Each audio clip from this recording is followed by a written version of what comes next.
அதாவது சூரியன் படத்துல கவுண்டமணி ஒரு டயலாக் சொல்லுவார். அரசியல் இதெல்லாம் சாதாரணமப்பா அப்படி மாதிரி ஆயிடுச்சு இன்னைக்கு தமிழக அரசியல் நிகழ்வுகள்.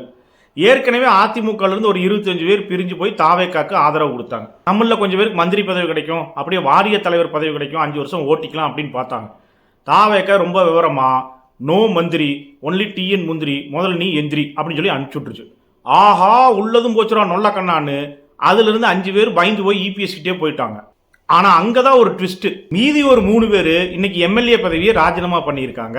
ராஜினாமா பண்ண கையோட போய் தாவேக்கால சேர்ந்துட்டாங்க. அப்படின்னா என்ன அர்த்தம்? அவங்க எந்த இடத்துல போட்டிட்டு ஜெயிச்சாங்களோ அதே இடத்துல திருப்பி தாவேக்கா சார்பா போட்டிட்டு ஜெயிச்சு எம்எல்ஏ ஆக போறாங்க. தாவேக்கா எம்எல்ஏ நம்பர் சட்டசபையில் இன்க்ரீஸ் ஆக போகுது. யாரு சொன்னா தாவேக்காக்கு அரசியல் பண்ண தெரியாதுன்னு?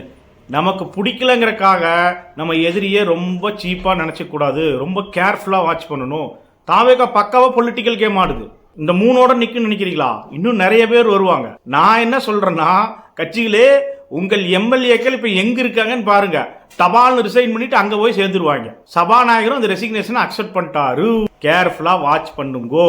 அதாவது அர்ஜுன் முதல்வன் படத்துல ஒரு டயலாக் சொல்லுவார்.